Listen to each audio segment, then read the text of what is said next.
आवाज़ विशेष कार्यक्रम में आपका स्वागत है और विशेष में आज हमारे साथ है एक विशिष्ट अतिथि।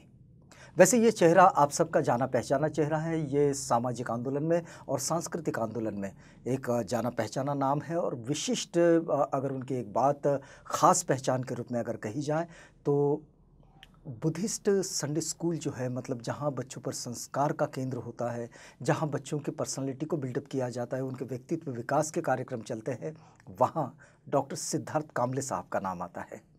लेकिन आज डॉक्टर सिद्धार्थ कामले इनका एक विशेष परिचय देते हैं। वैसे आपको बताएं कि डॉक्टर सिद्धार्थ कामले साहब एक एडवोकेट भी है और एडवोकेसी भी करते हैं।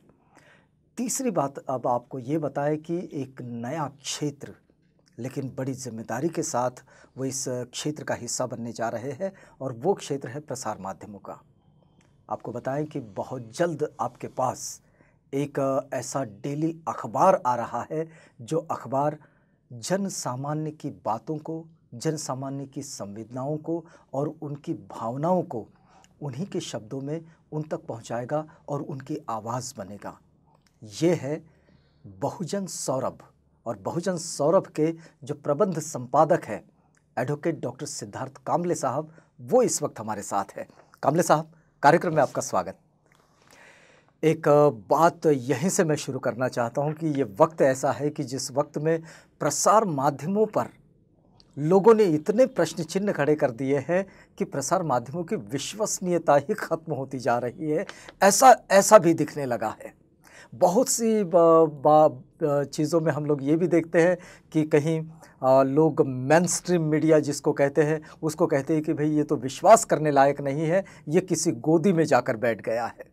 कुछ लोग कहते हैं कि भाई जो सोशल मीडिया है वो सोशल मीडिया ही अब विश्वसनीय रहा है। कुछ लोग कहते हैं कि सोशल मीडिया पर अपने अपने लाइकिंग ग्रुप्स पर अपने अपने लाइकिंग मैसेजेस होते हैं और अपने अपने लाइकिंग न्यूज़ होते हैं, उसका क्या मतलब है। तो ऐसा सब इतना जो भ्रम का वातावरण है, इस भ्रम के वातावरण में एक नए अखबार के साथ और दैनिक अखबार के साथ आप आ रहे हैं। आपका पत्रकारिता में तो स्वागत है, लेकिन आपसे हम ये जानना भी चाहेंगे कि क्यों आपको लगा कि एक नए दैनिक अखबार की ज़रूरत है। पेशे से वैसे मैं वेटरनरी में पोस्ट ग्रेजुएशन किया हूँ, लेकिन बहुत सारा मेरा जो प्रवास रहा है, आखिर में मैं लीगल सिस्टम में आके बैठा। मैं न्यू इंडिया एश्योरेंस कंपनी में मैनेजर था। ये मैनेजर जब था, मैं तो एक यूनियन का लीडर भी हुआ करता था, हूँ भी, अभी भी, आज भी हूँ। और मेरा जो एक्सपीरियंस रहा इतने सालों का, ये रहा कि ये पूरी जो जड़ें है, ये जो गवर्नमेंट की जो मशीनरीज है जो हलती नहीं है, और जिसको यूनियन के लोग पर्टिकुलर इसमें हीट करते हैं, और जब हीट करते हैं और वही किस तरीक़ा से हीट करना चाहिए, किस तरीक़ा से लोगों की बातें को गवर्नमेंट तक कहलाना, ये सबसे प्रायोरिटी होता है, जो न्यूज़पेपर में कभी दिखता नहीं है। बस न्यूज़ आ जाती है और उसके बाद में वो न्यूज़ कहाँ उड़ जाती है किसी को मालूम नहीं है। वो न्यूज़ के पीछे क्या है, बैकग्राउंड क्या है, अलग अलग वक्त पे, लेकिन उसका कोई महत्व नहीं रहता। जब ये नहीं रहता, ये सब बातें तो मेरे दिमाग में बहुत दिनों से चल रही थी, लेकिन ये कोरोना का जो ज़माना आया, उन दिनों में हमने परिवर्तन मंच पे कंटिन्यूसली हमारे इसमें हम लोगों ने ये करते रहे, प्रोग्राम्स लेते रहे डेली। अच्छा, इसका एक मंथन हुआ। हाँ, तो उसमें हम लोगों को ऐसा लगा कि ये यार बहुत अच्छी चीज़ है। हम लोग तो कोरोना को तो हमने पॉजिटिव में ले लिया, उसमें तो कोई दिक्कत तो है ही नहीं है। बाद में हम लोगों के ध्यान में आया कि हमारे यहाँ पे कुछ अखबार थे हमारे, और वो पूरे बंद हो गए हैं, और वो उन लोगों की अवस्था कुछ बराबर ठीक नहीं है। तो मैंने कुछ लोगों को मैंने फ़ोन किए। हमारी सहयोगी थी संध्या राजोरकर, वो भी बोले यार उन लोगों के अभी क्या हाल है मुझे भी नहीं मालूम, चलो हम लोग बात करते हैं। मैंने कुछ जो लोग अखबार चलाते थे उनसे भी हमने फ़ोन किए कि भाई तुम कब चालू कर रहे हो यार, ये बंद हो गया पेपर, ये हम लोगों की अभी ज़रूरत है, आप क्यों बंद किए हो। तो उन्होंने कहा अभी चालू करते, करते करते करते करते काफ़ी समय हो गया, और हमने लगा कि यार वो कैसे उन लोगों का गुजारा कैसे हो रहा है। तो हमने जब उनको फ़ोन लगाया तो वो कुछ लोगों को मैंने बुलाया। I don't want to name, मुझे नाम लेना जरूरी नहीं, वो ज़रूरी भी नहीं है, लेकिन उनको मैंने बुलाया। मैंने बोला यार अभी तुम्हारी हालत क्या है मुझे नहीं मालूम, लेकिन ये कोरोना में हम लोग सब लोग एक दूसरे को हेल्प कर रहे हैं, तो यार मैंने आपको भी उसी के लिए बुलाया है, आपको क्या ज़रूरत है, हम लोग थोड़े से कुछ हेल्प करना चाहते हैं। तो उनमें से कुछ लोगों ने कहा कि सर प्लीज़ आप हमको हेल्प मत नहीं करिए, हेल्प करना है तो सोसाइटी को करिए। और उन्होंने कहा कि भाई आप एक अखबार शुरू करिए। मैंने कहा मुझे अखबार के बारे में नहीं मालूम, लेकिन मेरी सहयोगी जो थी संध्या राजवरकर, वो 20-25 साल से पत्रकारिता में थी, तो उसका एक्सपीरियंस था, तो मुझे लगा यार उसके पास में तो काम करना है, तो क्यों ना हम लोगों इसके ऊपर में ये करते हैं। हालांकि मेरा ये तो बैकग्राउंड नहीं था, लेकिन इतने सालों से रोज का अखबार पढ़ के उसमें से जो न्यूज़ है वो तो मेरे दिमाग में तो ये पकड़ के थी कि हमें कुछ ना कुछ अलग हट से काम करना है। तो ये सिलसिले को लेते हुए ये कोरोना का जो पीरियड था उसको मैंने एक्सट्रैक्ट किया और मैंने कहा कि ठीक है यार। फॉर्चुनेटली मैंने जब चालू किया तो मेरे पास में मेरा बहुत बड़ा कैंपस है, मेरे पास में लैब है, मेरे पास में कंप्यूटर्स थे, मेरे पास में स्टाफ था।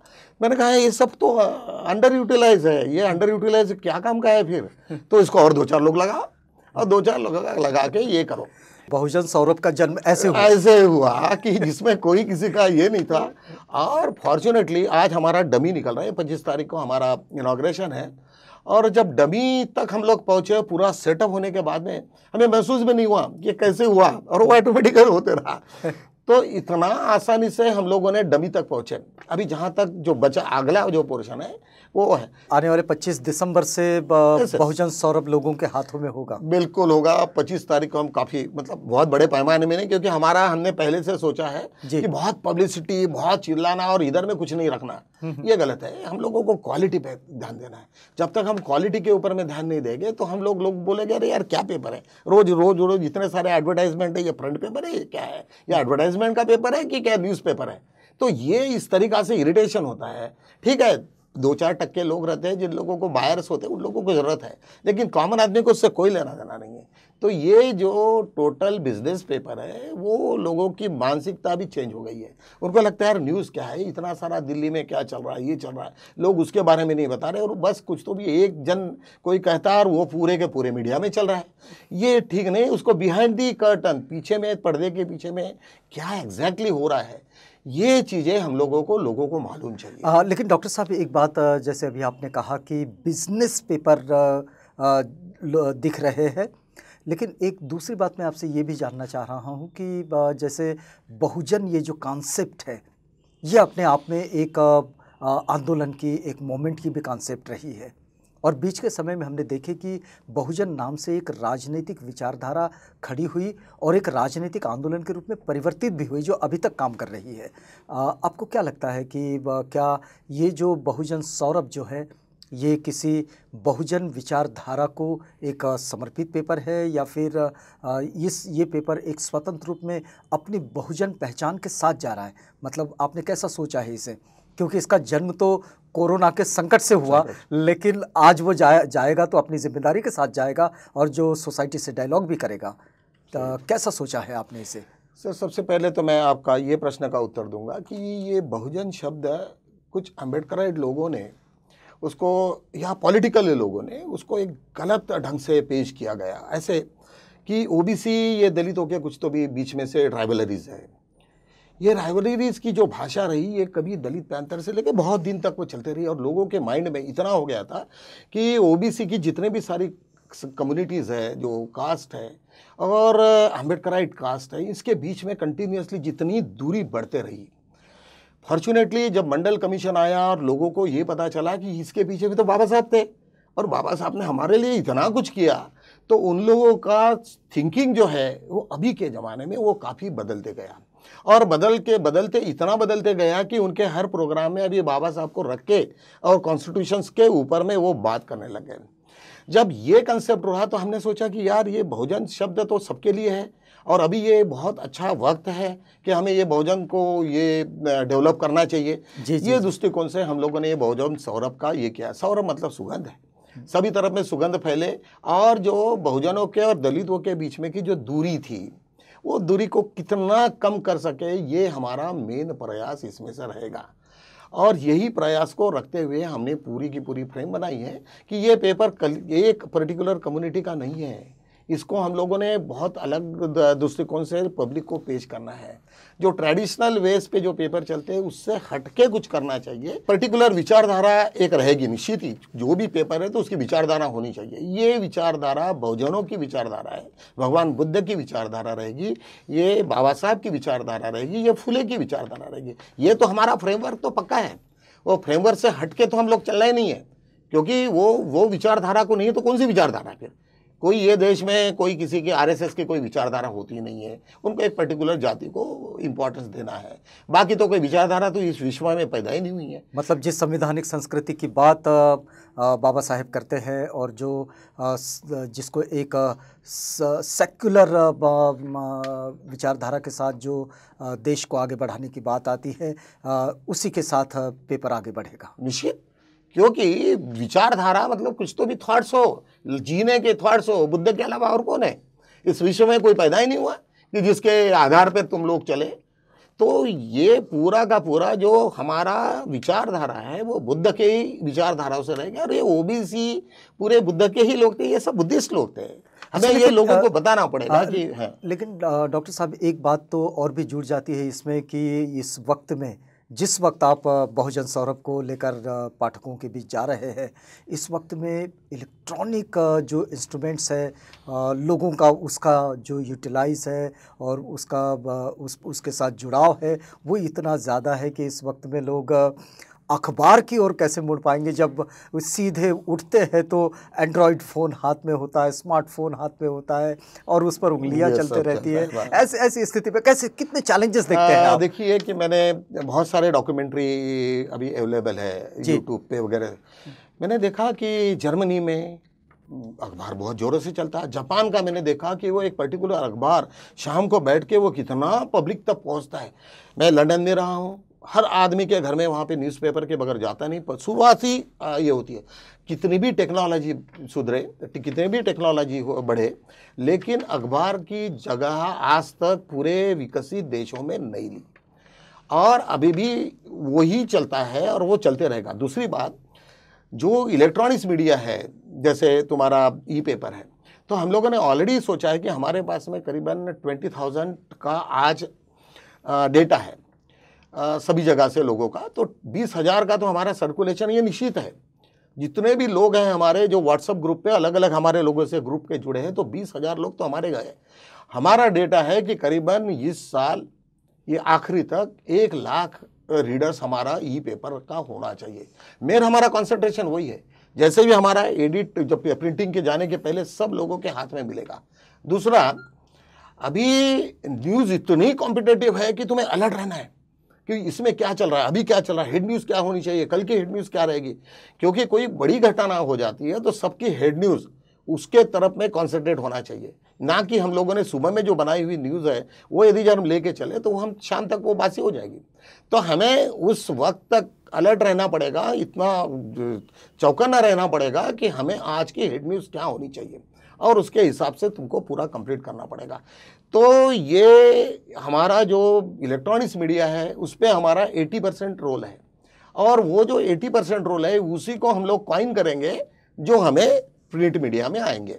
जैसे कई घटना है, उनको पता चलेगा यार मेरा नाम इसमें आ गया है मेरे ई पेपर पढ़ने के बाद में, वो 10 लोगों को बताएगा, वो बोलेगा यार मेरे पास में भी मेरे भी यहाँ की कुछ घटना है, वो मेरे को कुछ ना कुछ किसी माध्यम से भेजेगा। जब मुझे भेजेगा तो वो उसके साथ में मैं भी उसको प्रिंट मीडिया का भेजूंगा। तो दोनों मीडिया पैरेलल जब काम करेगी तो उसका इम्पैक्ट बहुत अच्छा होगा, क्योंकि एडवर्टाइजमेंट है जो भी है तो लोगों को प्रिंट मीडिया में, और दोनों मीडिया आजकल यूज़ करते हैं, तो हम लोग दोनों यूज़ करेंगे। मतलब ये जो कोलैबोरेशन है उनके साथ में जो अननोन दोस्त है लेकिन दोस्त है पक्का दोस्त है और वो अपने अपने क्षेत्र के रिपोर्टर भी है। निश्चित और हम लोग उसी को हम ज़्यादा से ज़्यादा फोकस करेंगे। हमारा मेन पर्पज़ ये है कि लोगों तक, मास तक जाना है। तो जो हम लोगों ने, जितने लोगों ने सजेशन दिए कि तुम कहाँ है, अंगार के साथ खेल रहे हो, हमें लगा ये कौन सा अंगार है यार, ये कौन सी बात कर रहे हैं, अंगार की कौन से अंगार की बात कर रहे हैं। कई लोगों ने हमने बोले तुम वो मीडिया में घुस रहे। अरे तो मीडिया में घुस रहे तो कोई तो बिजनेस है ना, तो जो बिजनेस है तो उसमें क्या दिक्कत है, तो हम लोग भी घुसेंगे, सब लोगों को ये करेंगे और रियल जो चीज़ है वो लोगों के सामने में लाने की हम लोग पूरा वक्त कोशिश करेंगे। डॉक्टर साहब एक बात और जानना चाहेंगे आपसे कि पेपर तो वैसे मराठी में छप रहा है, जैसा कि आपने कहा, लेकिन ये पेपर क्या महाराष्ट्र तक सीमित रहेगा? मतलब खबरों में क्या उसका कवरेज महाराष्ट्र तक सीमित रहेगा, या फिर ये फिर देश दुनिया सब की बात करेगा? कैसा सोचते हैं आप इसको? अभी तो हम लोगों ने महाराष्ट्र तक ही, मराठी पेपर होने से उसका लिमिटेशन मराठी है, महाराष्ट्र तक रहेगा। लेकिन हमारे बहुत सारे लोग हैं, कोई भोपाल है, ग्वालियर है, जिधर में कुछ मराठी बेल्ट है, उन लोगों को हम लोग ई पेपर के माध्यम से हम लोग ये करेंगे। और दूसरी बात कि बहुत कुछ हम लोग मिश्र भी कुछ करेंगे। कुछ ऐसा लगेगा कि कुछ जगह पे हम लोगों को कुछ हिंदी भी कुछ थोड़ा सा मिश्र करना है, तो उसके बारे में भी आने वाले दिनों में हम लोग। मैं भाषा के विषय में नहीं जानना चाह रहा था, मैं खबरों की विषय में जानना चाह रहा था कि क्या खबरें ये देश की होगी, दुनिया की होगी, या सिर्फ महाराष्ट्र से जुड़ी? नहीं, पूरे देश की होगी खबर। तो नहीं, देश की ही नहीं, इंटरनेशनल की होगी। हमारा मेन जो सोर्स रहेगा वो बीबीसी रहेगा, रशियन टीवीज, चाइनीज टीवीज, यहाँ से हम लोग सब न्यूज़ लेंगे। यहाँ का हमको लोकल तो रहेगा, क्योंकि लोगों को तो रीडर लोकल को चाहिए। लेकिन मैंने उस दिन देखा कि कुछ कोरोना के इसमें कुछ हमारे यहाँ के कुछ इंसिडेंसेस हो गए जो इंडिया टीवी में नहीं देख रहा था, मैं रशियन टीवी में देख रहा था। अरे मैंने बोला ये क्या चल रहा है ये? फिर यहाँ से लोगों को पूछा तो मुझे पता चला कि इंडिया में भी कुछ ऐसा हो रहा है। इंडिया के न्यूज़ सबसे पहले रशियन टीवी या फिर और इंटरनेशनल टीवी पे सबसे पहले चली जाती है। तो हमें यहाँ के सोर्स के ऊपर में डिपेंड रह के हम लोग नहीं रह सकते। क्या बहुजन सौरभ ने अपना कोई करस्पॉन्डेंस तैयार किया है कि उसका भी करस्पॉन्डेंस का अपना एक बेल्ट होगा?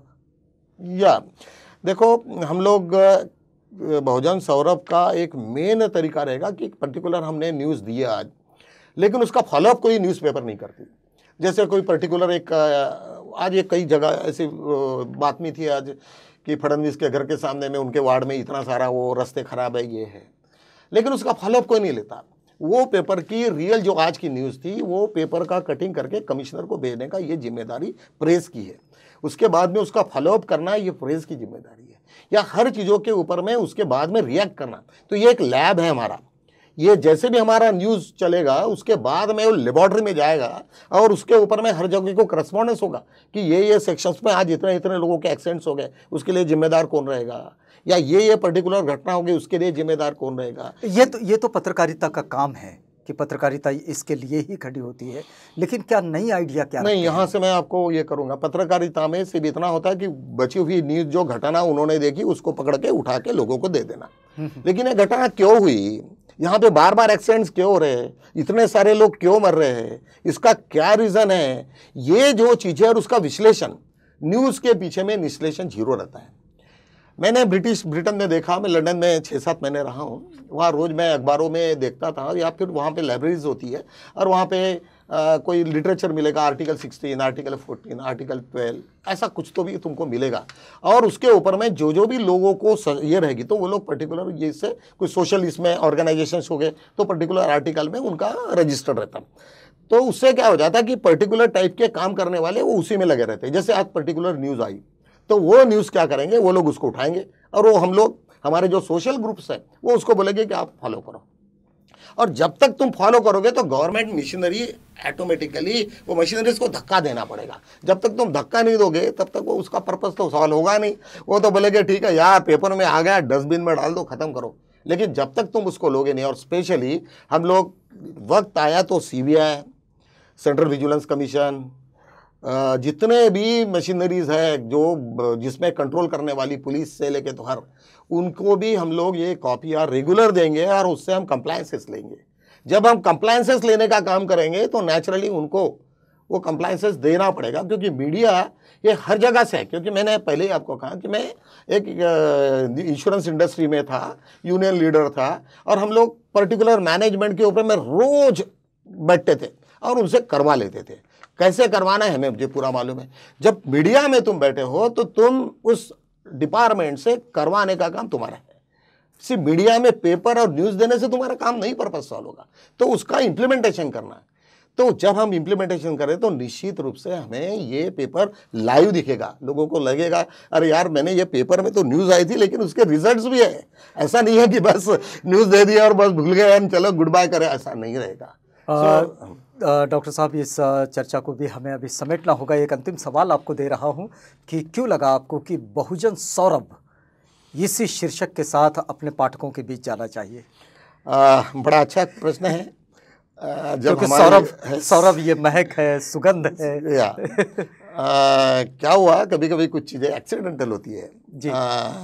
हम लोग जस्ट वो टाइटल्स जब ये कर रहे थे 1 2 3 4 5 6, अरे 5वां जब था टाइटल ये बहुजन सौरभ था। हमें नहीं लगा कि ये कोई आएगा, लेकिन हमें क्या हुआ नहीं मालूम। हम फॉर्चुनेट है, थोड़ा सा हम अंधविश्वासी भी है, बहुत सारी चीज़ें ऑटोमेटिकली हमारे पास में आती। तो वो बहुजन सौरभ आया, अरे तो सब लोगों ने बोले अरे सुगंध आई, अरे बहुजनों की सुगंध है, अरे कितना अच्छा टाइटल मिला। तो इसके पीछे में कोई बैकग्राउंड नहीं, कोई मकसद नहीं, कुछ इंटेंशन नहीं, दूसरा नाम कुछ तो भी सोचने का। लेकिन अब ये अपने मकसद की ओर ऐसे उसका सुगंध तो सोसाइटी में जाना ही जाना है। जब तक हम लोग सोसाइटी में उसका सुगंध नहीं फैलाएंगे, लोगों तक पहुंचेंगे नहीं, लोगों के प्रॉब्लम्स हम सॉल्व नहीं करेंगे, तब तक ये मीडिया कुछ नहीं है। वो मीडिया का काम ही है कि तुम एक यूनियन हो, ये यूनियन है। Media is a union just to control the government officials. ये लोगों को कंट्रोल करने के लिए एक मिशनरी है, और ये मिशनरी का यूज आज तक कोई मीडिया ने नहीं किया। फॉर्चुनेटली मुझे लगता है कि मैं उसमें सक्सेस यदि जरूर हो जाता तो आप लोगों की चलिए ये मीडिया के इस क्षेत्र में प्रिंटिंग में एक नए अखबार का बहुत बहुत स्वागत है। चलते चलते एक बात आपसे पूछना चाह रहे हैं कि इस वक्त आवाज़ के माध्यम से बहुजन सौरभ अपने पाठकों से क्या कहना चाहेगा? मुझे ऐसा लगता है कि ये तो आप तो हमारे ब्रदर हो, बड़े ब्रदर हो, हम छोटे ब्रदर हैं, ब्रदरली एक दूसरे को तो हम लोगों को लेके चलना पड़ेगा। और निश्चित रूप से आवाज़ इंडिया ये तुम्हारे यहाँ जिस तरीक़ा से उठा और लोगों में आज जो एहसास दिलाया उसने कि, और बाबा साहब बुद्ध के जो विचार सभी तरफ में जो फैले हैं, तो मुझे ऐसा लगता है कि बहुजन सौरभ ये हमें डे टू डे शेड्यूल आपका देगा कि आज ये चीज़ है, आज तुम्हें ये पढ़ना पड़ेगा, ये देखना पड़ेगा, वक्त निकालो। तो इस तरीक़ा से हम एक दूसरे को बहुत सहयोग करेंगे। और मुझे ऐसा लगता है कि पाठकों को भी या ऑडियो अपना इलेक्ट्रॉनिक्स मीडिया को भी मैं यही अपील करूँगा कि हमारा संबंध कायम रहे, हम एक दूसरे से बने रहे, और दूर तक हम लोगों का ऐसे ही फ्रेंडली जितने भी मीडिया है वो सब हम एक दूसरे को फ्रेंडली, हम लोग एक दूसरे को कोऑपरेट करेंगे। इसी के साथ में मैं चलिए बहुत धन्यवाद। आवाज़ विशेष में इस समय हम लोग बातचीत कर रहे थे बहुजन सौरभ, जो कि 25 दिसंबर से आप सबके हाथों में आ रहा है, एक दैनिक अखबार। इसके प्रबंध संपादक एडवोकेट डॉक्टर सिद्धार्थ काम्बले साहब से इस बातचीत को यहाँ पर रोकते हैं। काम्बले साहब, आप हमारे साथ आए और बिल्कुल खुले मन से आपने इस पूरे मीडिया के सफ़र पर और आपके इस पूरे संघर्ष पर आपने बातचीत की। आपका बहुत धन्यवाद। आप बने रहिएगा आवाज़ इंडिया के साथ, प्रोग्राम आगे भी जारी है।